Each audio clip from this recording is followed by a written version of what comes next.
Hello, and thank you for having me. Appreciate it. I'm always excited when I'm able to share my mission with more people because that truly is what I'm on. But my name is Lisa Watson, and I'm a reparenting coach. I actually have two brands. I'm a reparenting coach, which is the side that helps adults to heal, basically healing their inner child and helping them to be better parents as well. Not all of my clients are parents, most of them actually aren't. But then I have another brand called Awaken the One, where I do focus on children. I write conscious children's books. So essentially, two sides of the same coin that I'm working with the adult healing with Reparent Yourself. It creates the foundation for conscious parenting, while my children's content at Awaken the One provides tools to help break generational patterns.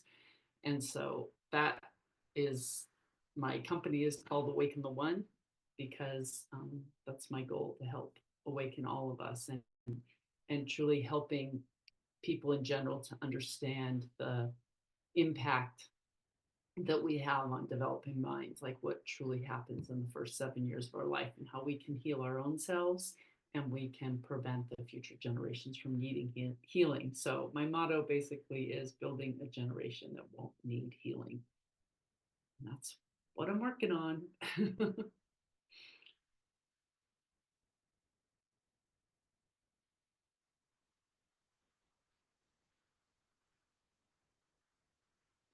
Exactly. And we're also, so many of us are here to break, to clear bloodlines, to actually end these generational patterns. And when we do that, when we don't continue on with the dysfunctional behaviors of these bloodlines, whether it be abuse or alcoholism, or anything, narcissism, when we don't carry it on, we're breaking those patterns and we're healing that bloodline 7 generations back.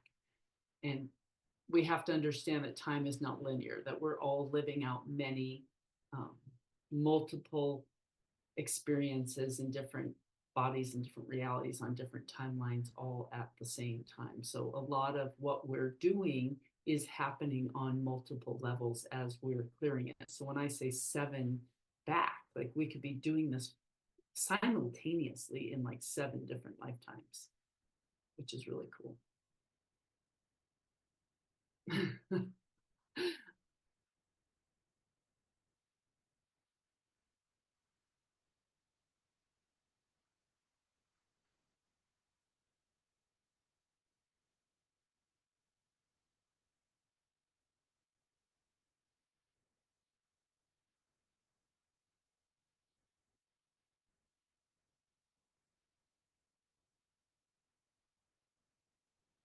that's that's beautiful, and I'm sorry, for your loss. It's really difficult not growing up with a mother.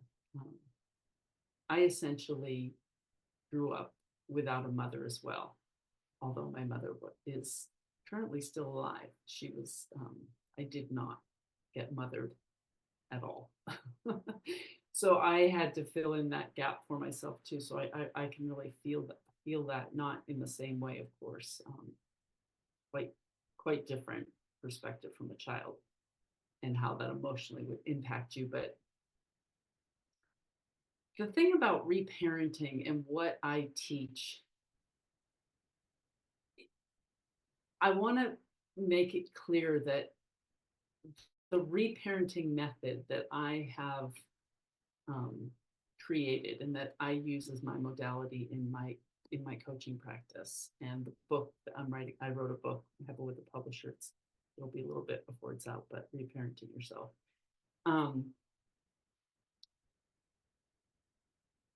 it's more from a spiritual level. It's about reparenting yourself from a higher perspective, from your higher self. It's not just about, like, if people were to say, "Oh, I don't need to reparent myself. I had really good parents." Like, what does that mean? You had good parents. They provided for you. They showed up for you, they were supportive and loving. There are still emotional wounds that happen to us, regardless of how good our parents are. Some of them can happen, have nothing to do with our parents. They can be from what happened at school or with other family members or something like that. We all carry some sort of trauma. And when I speak of reparenting yourself, it's about reparenting your authenticity, reparenting yourself from the highest possible timeline, the best version that you can be, that full you, like God self that you are, and teaching you. Reparenting meaning in those first 7 years, our parents, they were responsible mainly for the programs that we're running, the programs that happen in our subconscious mind, because that happens in the first 7 years. And the child's in a theta brainwave state, a hypnotic state, downloading everything there is to know about this reality. We just came from the spiritual realm into this body, poop, and now we're here. And the brain is like the operating system for this avatar that we're playing out this role in.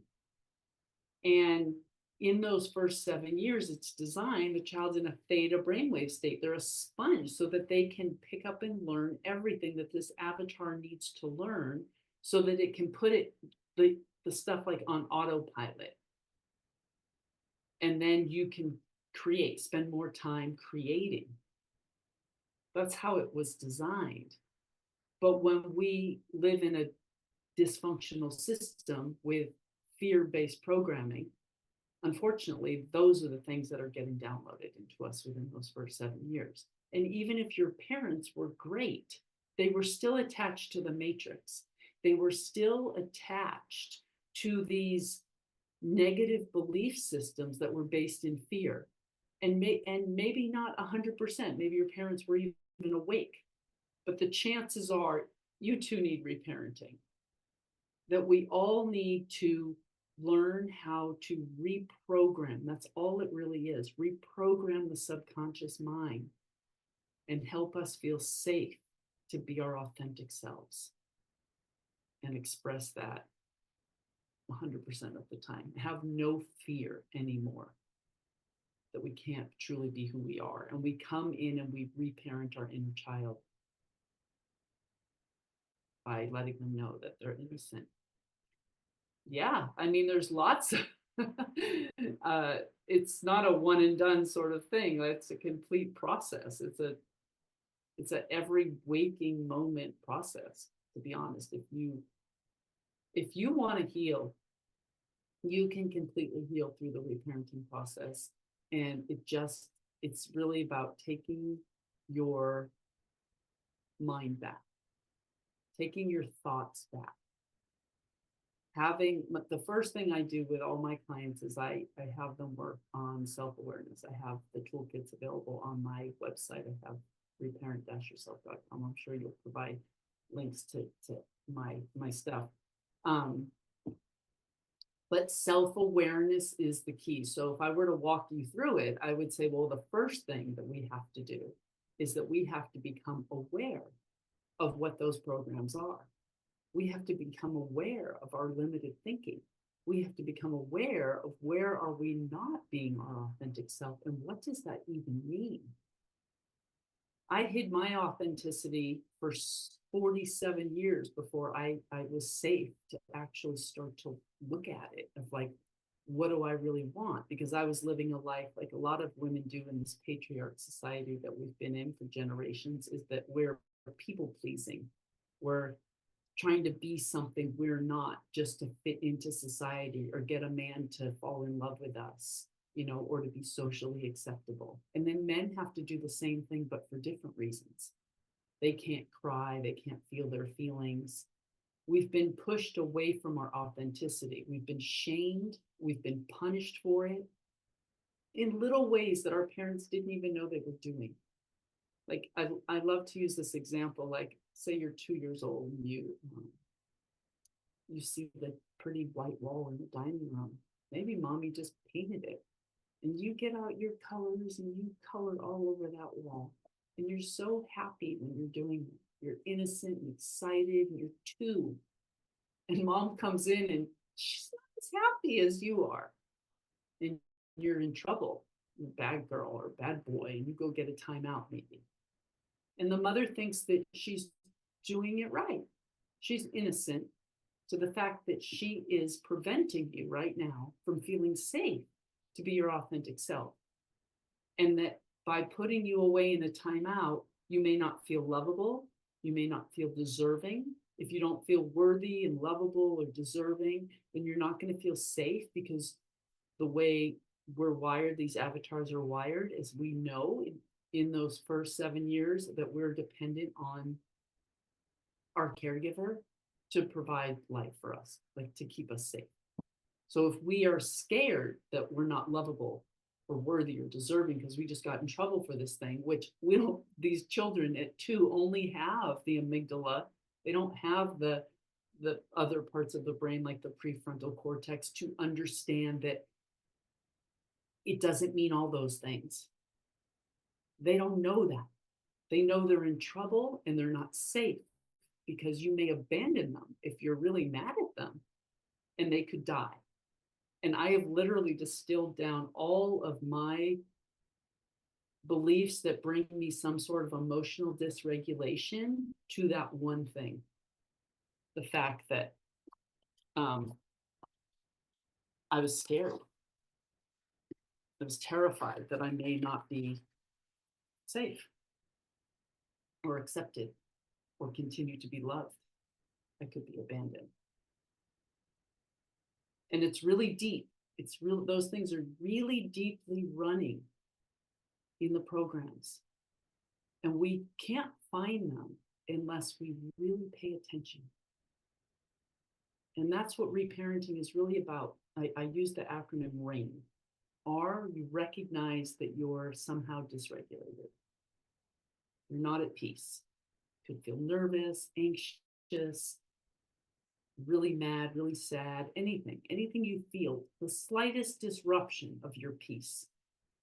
And then you take inventory. Understanding I'm not this body. This is an avatar that's been programmed. I'm out here as my higher self, simply looking at this avatar, trying to understand what's happening here. What's the root of the belief system? What's the fear? What's the emotion? Where's it coming from? Because I'm ultimately in charge of this being through my thoughts.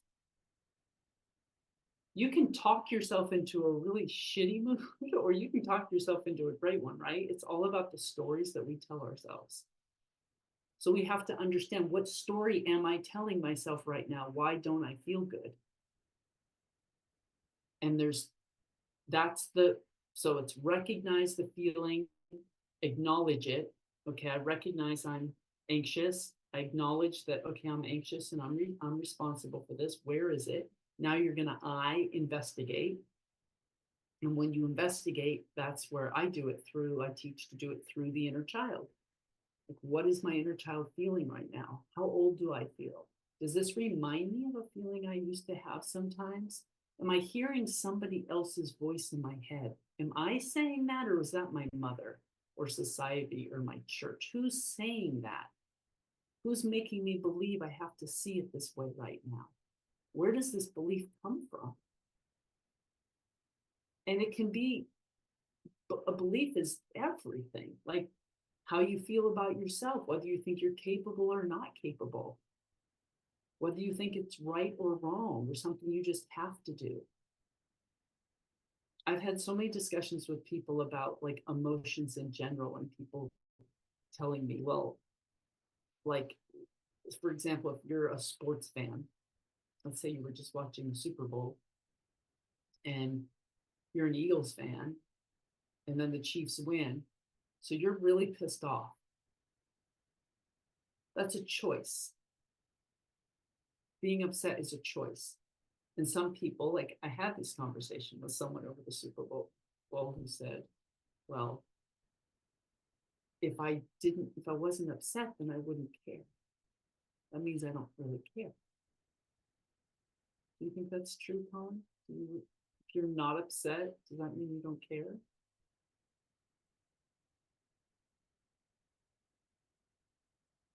That's a belief. So these are the things we look at. I believe either that when you're upset, if you care about something, you should be upset if that thing you cared about didn't come to fruition.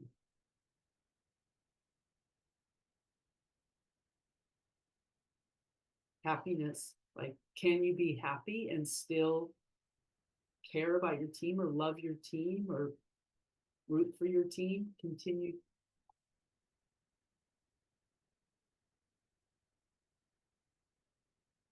Yeah, and I think it's about understanding that that's the thing is looking for belief systems is really what I'm talking about.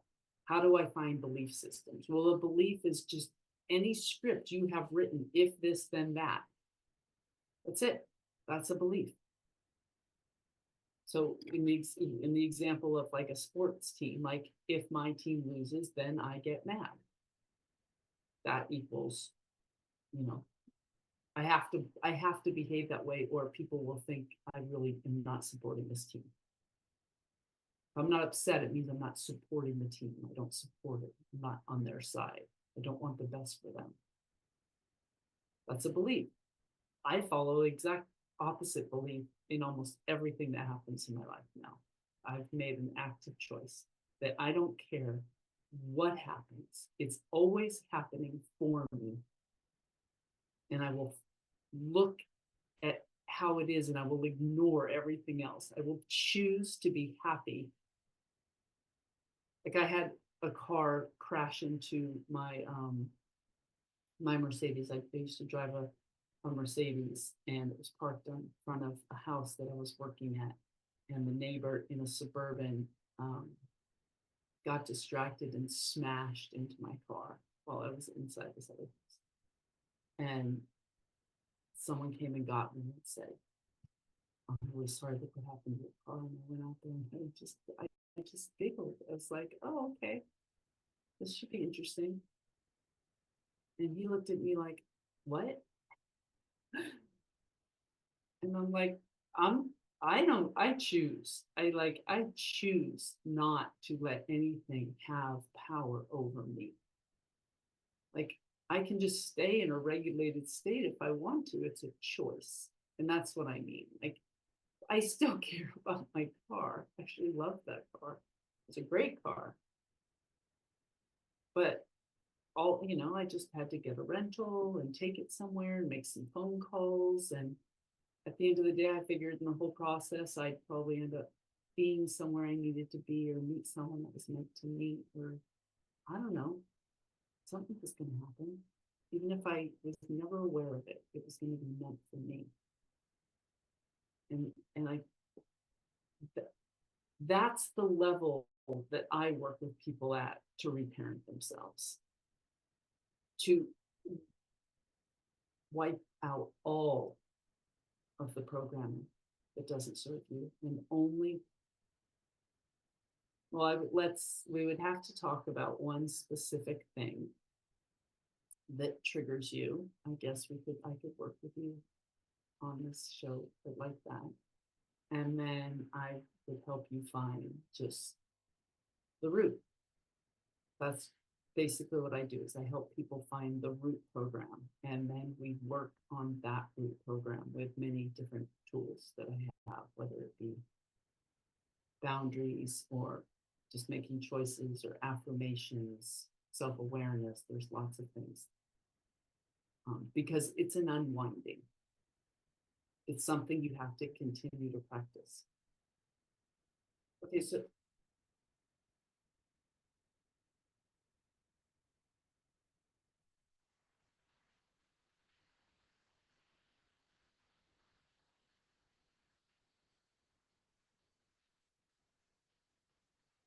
are you frozen?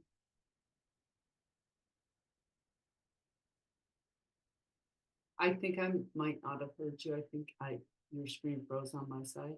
You said you're very uncomfortable being in a physical body.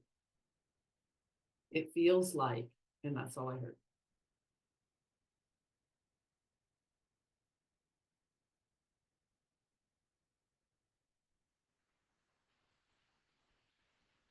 Do you feel like that has something to do with this lifetime?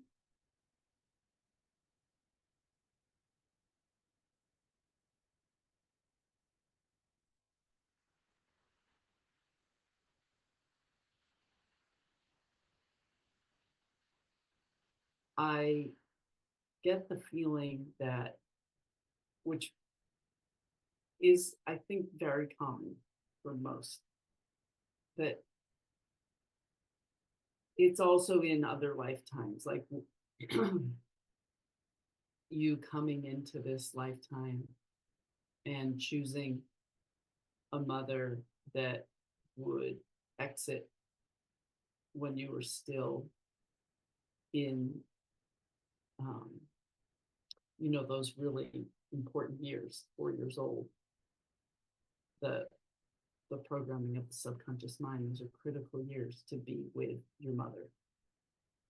So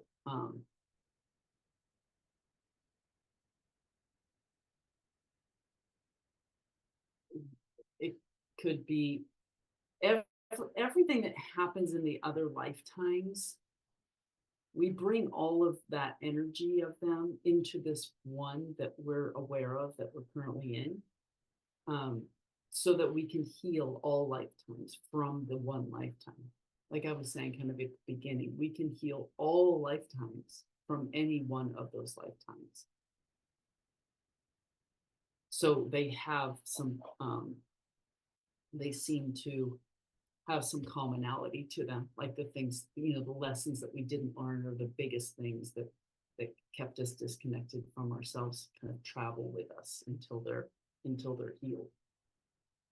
And I feel like this is one with your mom that has traveled through. Um, that's really a difficult one for, like, the day-to-day sort of practical reparenting um, scenarios that I could think of. But we can use reparenting for that, absolutely. And all it really means is that you're going to choose. Well, let me ask you this first. When you don't feel good in your body, is that something that happens 24/7, or is it at certain times, one time more than another, or is it kind of like an anxiety attack sort of thing? It just sort of shows up.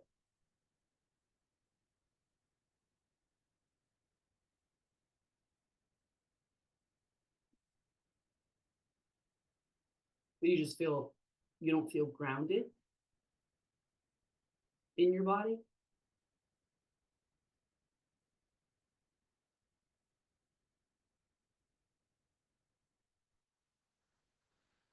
Hmm. And that you're carrying a really heavy, do you feel like it's a mission? Do you feel like what does it feel like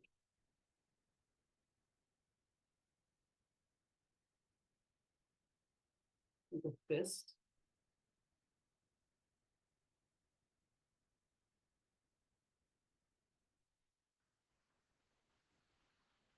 Hmm. Do you recall ever not feeling that way?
Yeah.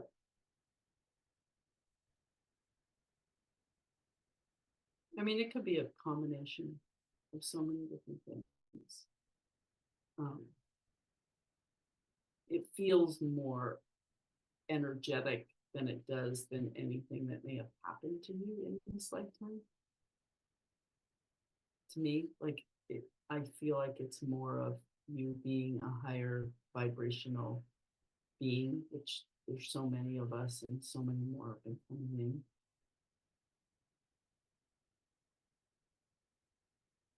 Mhm.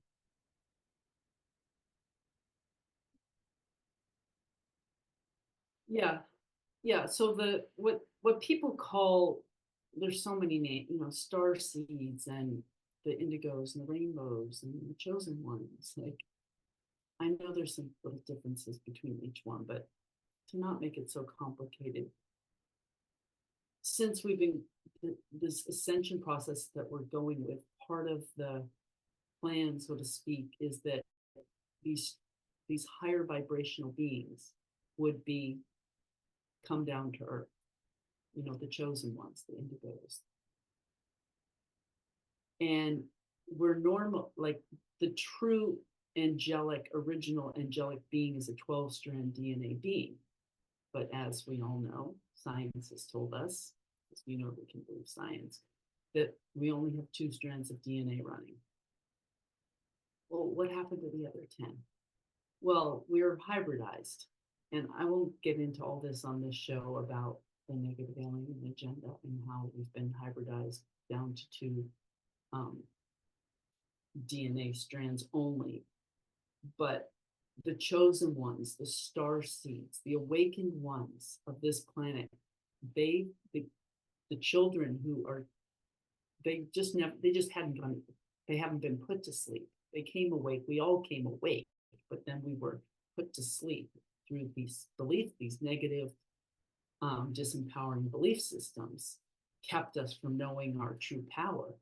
The reparenting process is helping you to learn your true power and take away all the lies.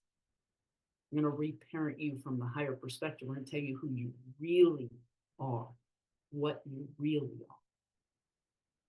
And so you can use the reparenting method to remind yourself of who you really are. And it's simply choosing to how you talk to yourself. Like, how do you talk to yourself now when you're feeling heavy? Are you ever shaming yourself or blaming yourself or feeling negative about it or confused or something when you feel heavy? Like, do you have any self-talk around that topic?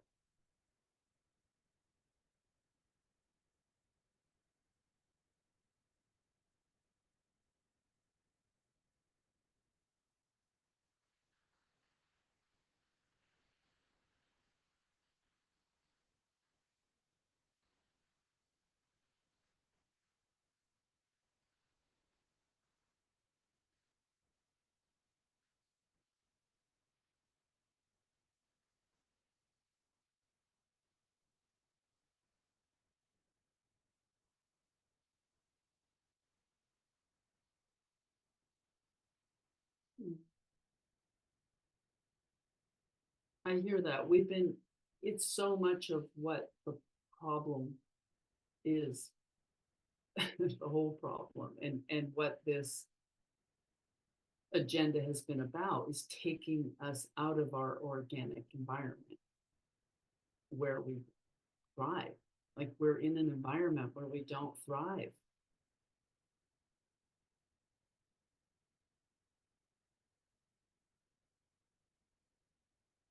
Mhm.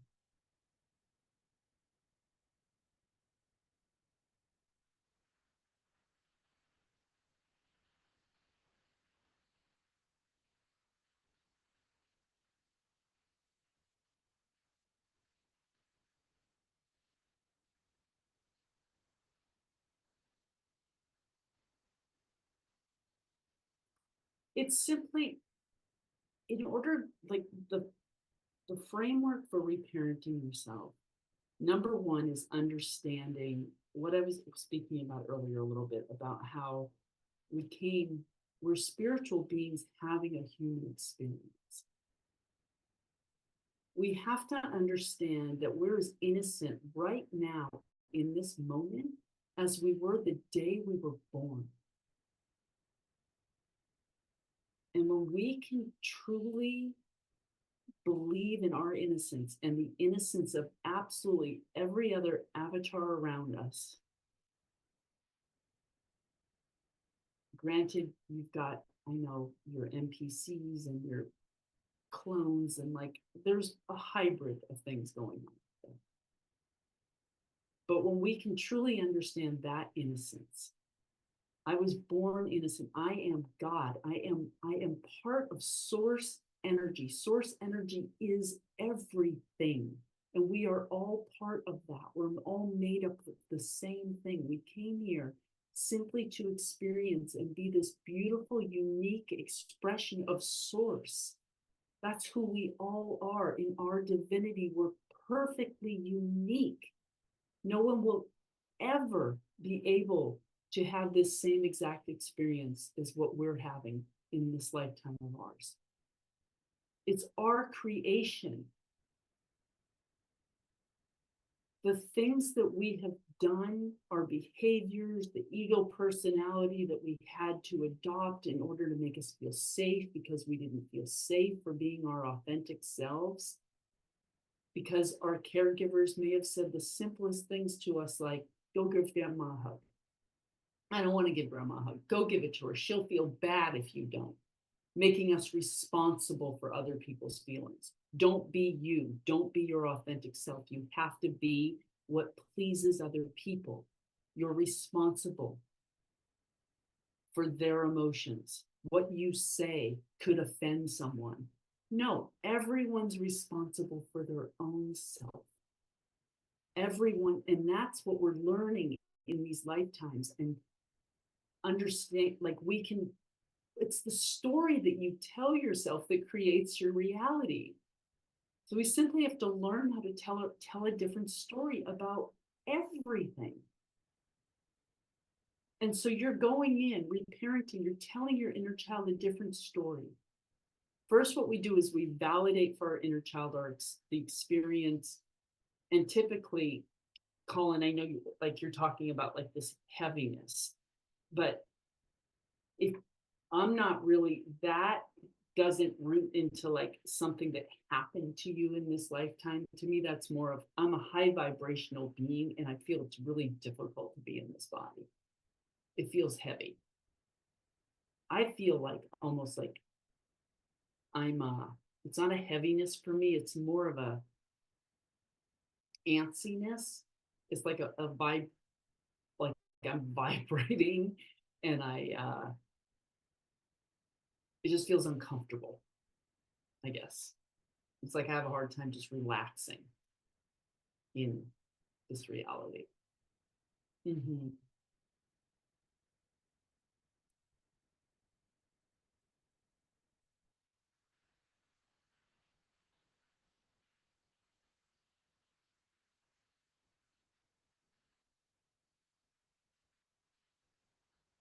I love it.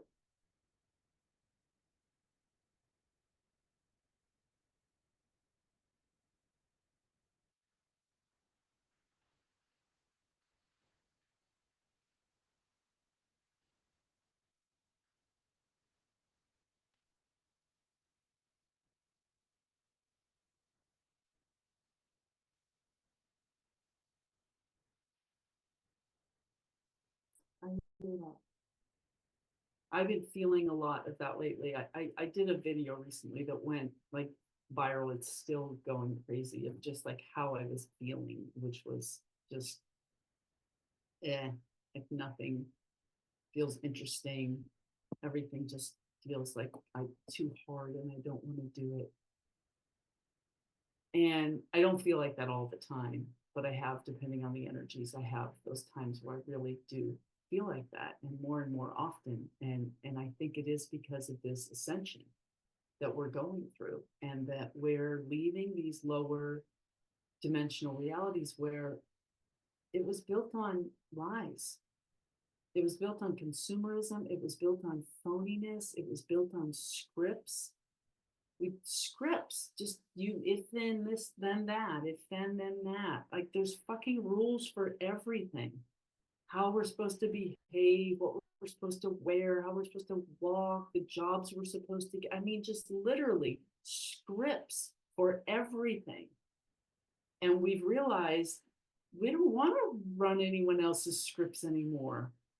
I just want to be me. Who is me? And it's about finding that, finding out who you are is part of this reparenting method as well. Instead of being the parent that was making you be something that society expected you to be, even if your parents were good parents, they were probably teaching you programs based in fear and scarcity and survival. Because that's what we've been programmed with for generations. And we live on this prison planet where we are prisoners. And we're rising in this ascension, and we're ready to just be our authentic selves, and everything else is boring and not worth it. And I find it's like,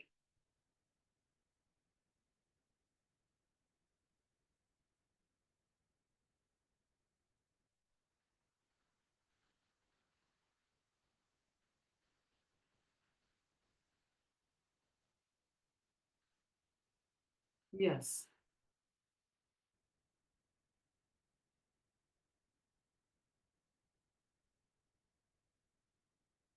like nature, like communities.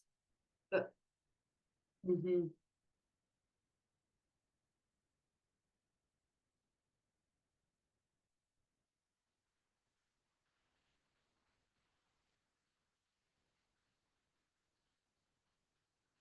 Yeah, and that's essentially what I'm saying is that we've woken up to the fact that how we're living is so against our nature.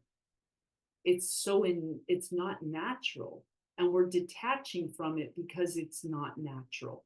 It doesn't feel good, but we're left sort of like in the void, some of us, of not knowing where to go. Like those systems haven't been built yet, all of them, and we're working on building them. But there's this pulling away from the old system, and it's like, okay, we have to birth a new one. What's it look like? How can we get there? Birth.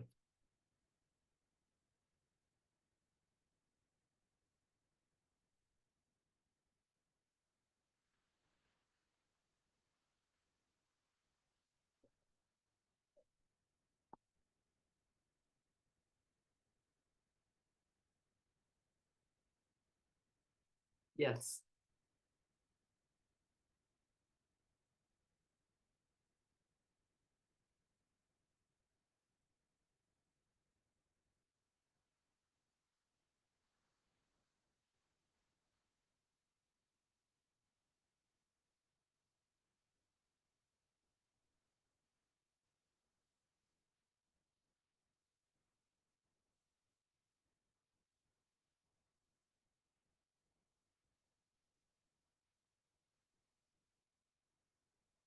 We have to take action is what it really comes down to, which I think is, what you're saying. The birthing process, first of all, is very uncomfortable.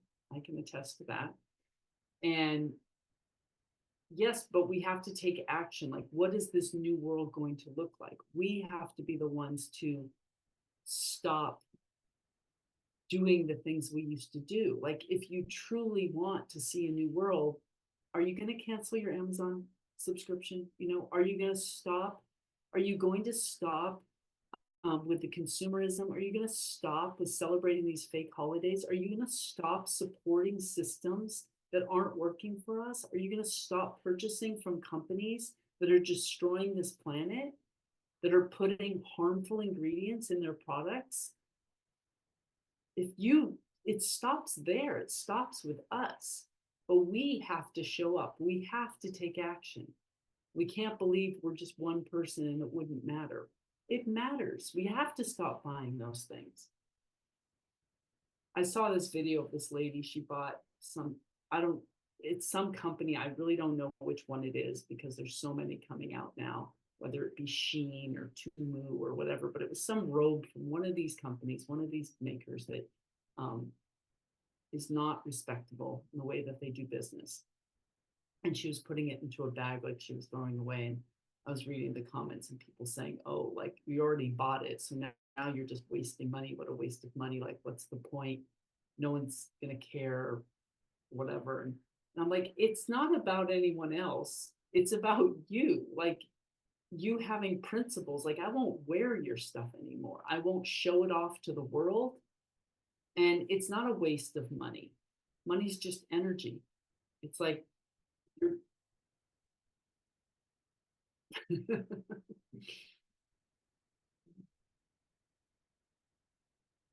that's awesome. Rabbit or something. I don't know. Yeah. I mean, it's just like these things matter. This is how we move into a new world. We build new communities. We stop putting our kids in these schools. We, you know,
it, it all for me, it all goes back to understanding innocence and understanding that I still do some of those things or whatever because those were the systems and the programs that I was born into, and that's how this avatar was programmed. It's not good or bad, it just is. It is what it is. We are where we are based off of those things, and we're all innocent to them. But once we become aware of them, we're now responsible for them. We're responsible for that knowledge. Oh, I now know. I get to make new choices. If I don't make it overnight or whatever, to beat myself up for that is silly. I'm still innocent. It's going to take time for these programs for me to change. And so that's where I use this reparenting, inner child healing process of self talk to myself all the time. And I'm just telling myself constantly that I can't make a mistake. I'm going to move in the direction that I want to move in, but how long it takes me there is totally up to me. And I was actually thinking about this yesterday that we have such a massive shame. It kept coming up for me. Oh, it just popped in again. Over time, shame over time, though.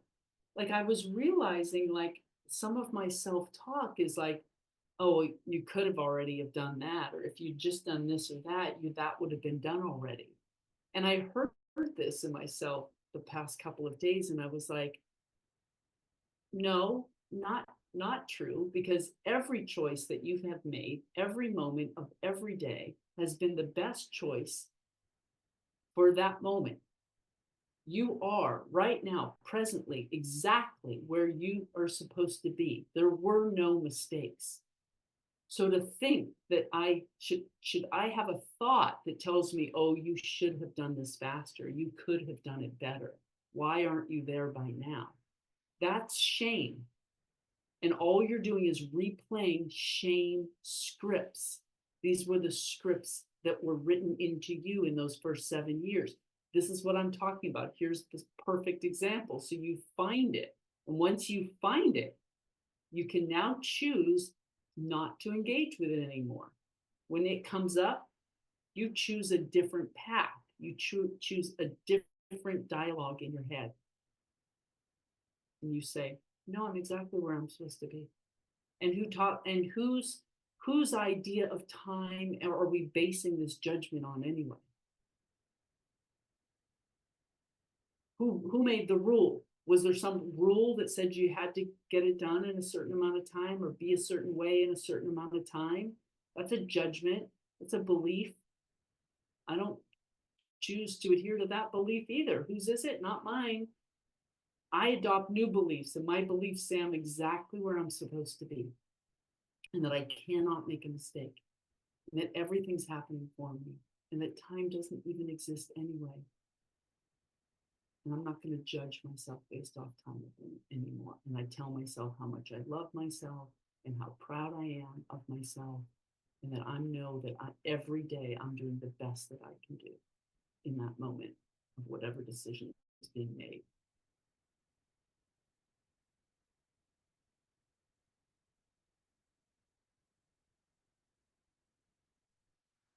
That's you're healing bloodlines. Changing that self-talk is healing the bloodline, right? Because you're not.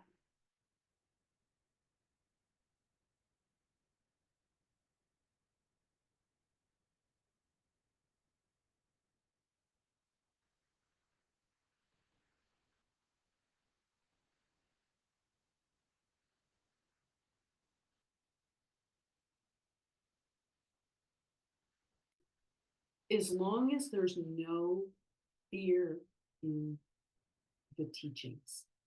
Wisdom, yes. Wisdom's a beautiful thing. Yes, we can learn from our perceived mistakes. Mistakes has a bad connotation to it because it's not, to me, a mistake is just an attempt. It's more of an attempt than it is a mistake. So yeah, there's wisdom in how I've made attempts like that 10 different times and it didn't turn out until, this happened. But as long as there's no shame, you shouldn't have done that. You could have done it better. Why didn't you do it a different way? It's just an acceptance of there's perfection in the way that it simply already is, no matter how many times you try. It's perfect.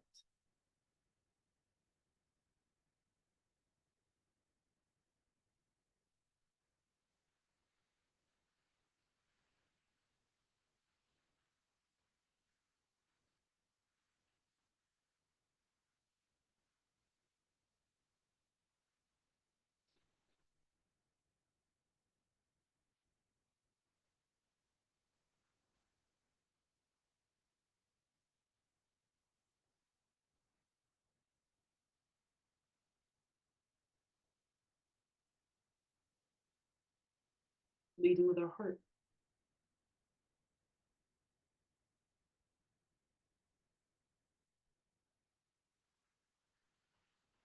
with love.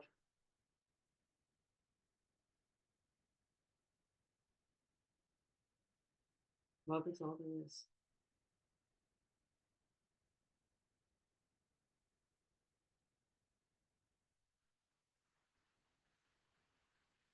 We understand.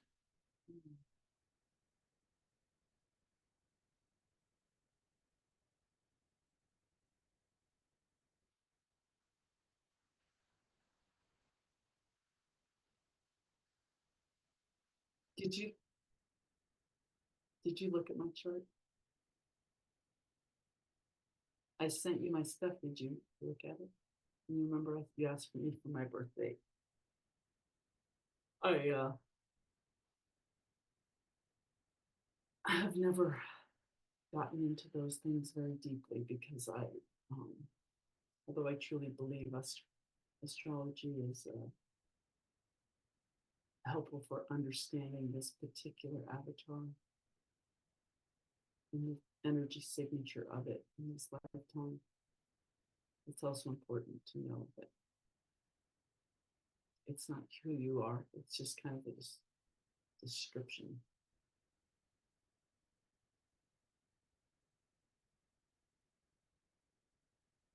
You want me to tell about my spiritual journey?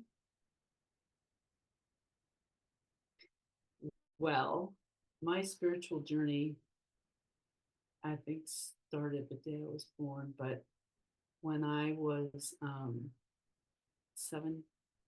16 or 17, my father, I had a very unique upbringing with, I did not live with my father, and my mother got divorced when I was like 1, and I had 7 older siblings with a different father. So it's just an interesting dynamic in my families. But I spent time with my father because he lived in my grandparents' basement.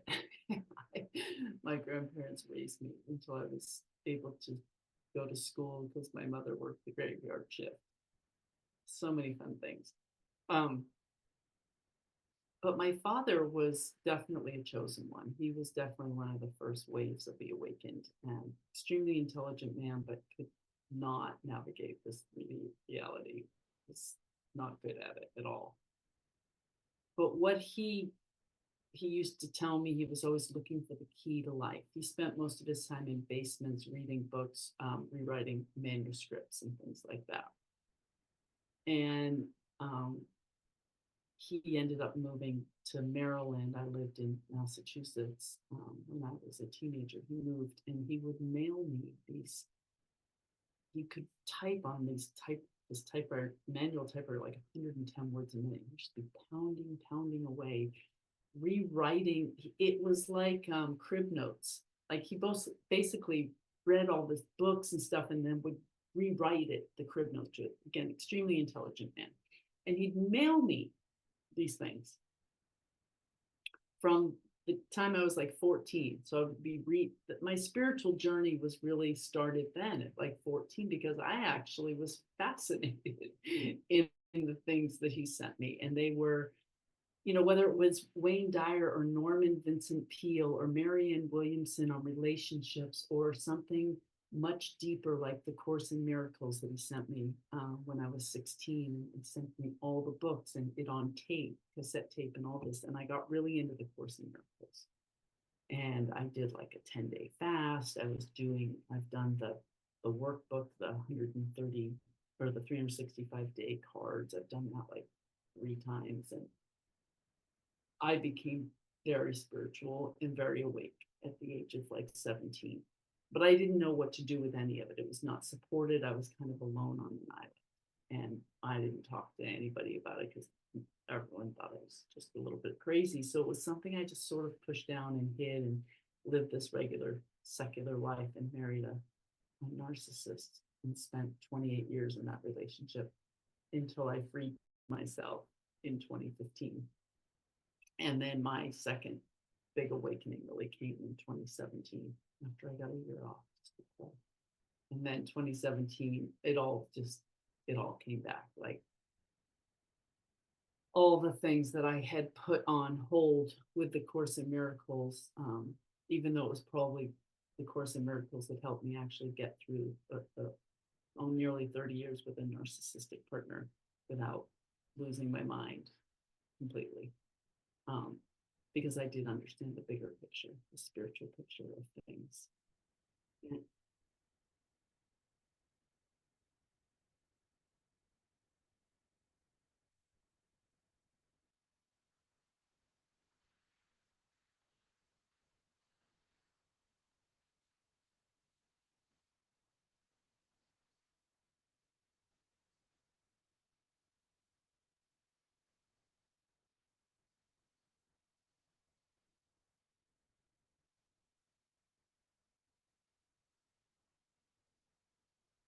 I've always known that.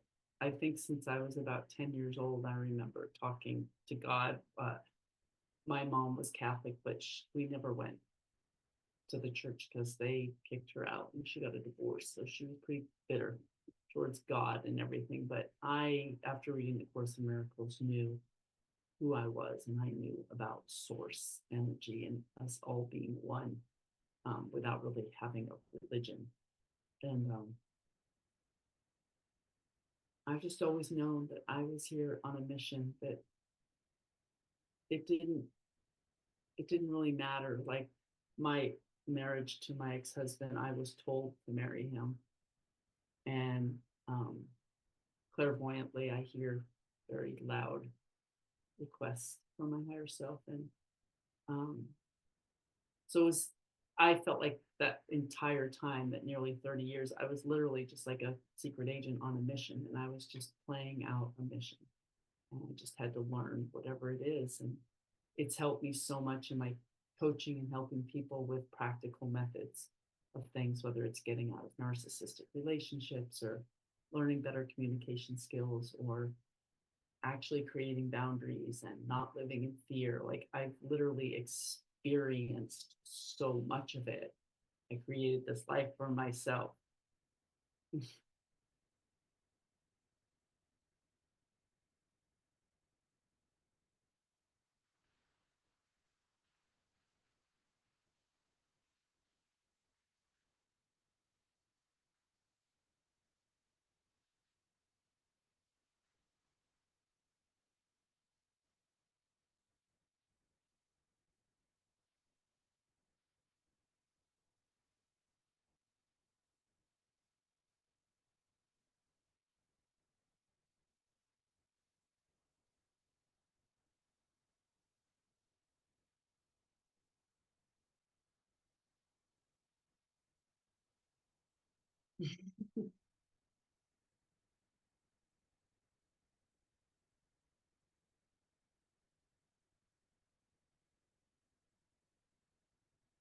I just really have a true dedication to, I'm just going to call it the light. Like I have worked really diligently, literally day and night. I walk my talk. I have integrated my ego through my self talk, to the point where I really don't have any desires other than to continue to be the light on this planet in whatever way my creator deems necessary for me. Like I feel like I watch my path unfold. As much as I teach that we can create our own reality, I've really learned that you are God. You are creating this. And just like when we're wanting to manifest things that are in the physical reality, like cars and homes and jobs and relationships and things like that, I feel like it gets in our way of our highest expression of our authentic self, because so many of those things are still rooted in belief systems that were downloaded into us. And so that take just, you can't even, they're so ingrained in us that we literally can't see them. We can't see the forest through the trees. And once you get to the point like I have, where I have such a heightened awareness of every thought and every emotion that runs through my body, and whether I'm going to keep it or whether I'm going to discard it, whether I'm working on reprogramming it and just taking full responsibility for all of that. It doesn't matter to me any almost what happens. I know it's going to be in my highest good. So I just don't even worry about it. I'm vibrating love. It's going to be with love. It's going to happen for me. I don't interact with fear anymore. And so I don't need my life to look like anything anymore. I'm just getting to the point where it's already here. Everything I've ever needed is here in the now moment. And what happens tomorrow or what it looks like in 10 years, I'm sure it'll be great. But I steer it steer it in the direction of like certain things that I desire in this lifetime. And mostly they all revolve around freedom, just being a sovereign being and having the freedom to move about the way that I would like to, that brings me joy. And I think that's what we're all here to do at the end of the day. But we live on a prison planet and we're having to unwind all that first before we can truly find our sovereignty. But because we are God, we have to remember that we do even have our sovereignty right now in this moment. And that is the secret right there, to remembering like, I am sovereign now, and keep reminding yourself where in times you see that happening in your reality, whether it be within your own relationship or the work that you do or the food that you eat because you grow it yourself, like finding those pockets of sovereignty. It's like where our attention goes, energy flows and it grows. So if we're telling stories or giving our attention to the things that we don't have, then the things that we don't have continue to grow and we kind of can get stuck there. So I just caught myself like right now in telling this story here being recorded, like almost allowing that one to get by me. Like, wait a minute, I already am a sovereign being. I don't have to wait for that. I don't have to unwind anything. I don't have to, it's already here. I am sovereign. I am.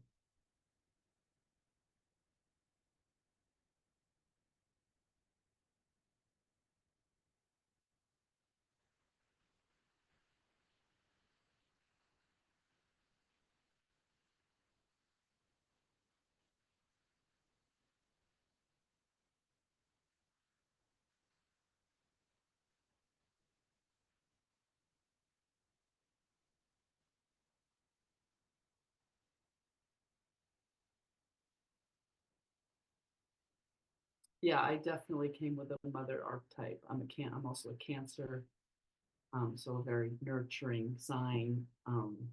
I work with children, I work with parents, I work with the inner child. I absolutely adore children. Like their innocence just brings me so much joy. And I it's my life's work is building a generation that won't need healing, honestly. And it's through healing our own inner child and preventing that same harm being done, those same disempowering programs to our future generations, and just having awareness over it so that we can stop it. You know, it's so fascinating to me how each of us, beautiful spiritual beings of light, come down and have such different, unique experiences, but we're all giving the same message. We're all doing the same thing in our own unique way, you know, spreading light and spreading love, spreading forgiveness and understanding. And and I look at my own life, like I'm so detached from it, is I'm just like watching it like a movie almost. And I'm like seeing how I got, you know, being like so young and into the Course in Miracles, and then boom, in this very secular life. And I'm like, here I am again, out of it, teaching these spiritual things and helping people through awakening and being the bridge. I see myself as this complete bridge. I had to experience and take on these fear-based programs, experience these things to then be the bridge for those same people, to help them get from like 3 over to 5D. It's like I feel like I'm sitting like this. And I just keep getting like sucked back into the reality of this matrix system so that I can be there to help pull people over where it's very like I float over here most of the time, and getting myself into 3D and interacting with it is like you say, your body feels heavy. It feels really heavy. Like participating in the 3D reality is very heavy for me. Even like the things that I have to do with my own work, like whether it be podcasts or newsletters or appointments and things that writing books, like things that I truly enjoy. And I'm grateful to be able to talk about, and it brings me light and love and happiness, I still find it hard.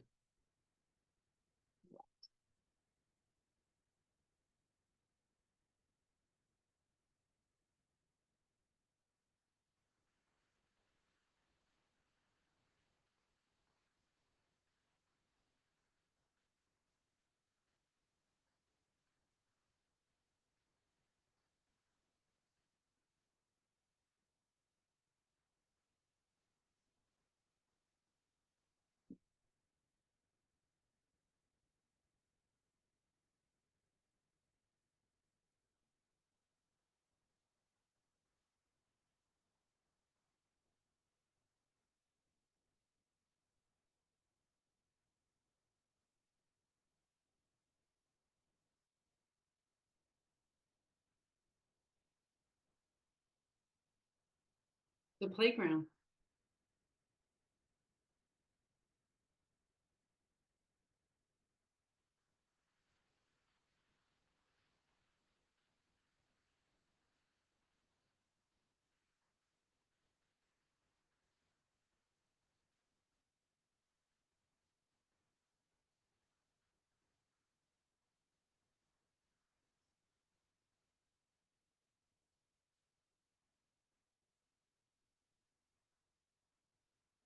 Yeah, that's that authenticity that I keep talking about. And that what I was saying earlier is just right in alignment with what you're saying, as far as like we're all so unique, but we're saying the same thing. And it's like we need these unique, different individuals like that you're bringing on your channel, because they'll have a connection with one other being that will be a match, that'll help draw them in. And it's like we don't resonate with everyone. We resonate with different types of people that are more like us. So we need so many souls that are out there speaking truth. I think is what it comes down to. It's like we're just sharing the truth of how powerful we really are at the end of the day. Or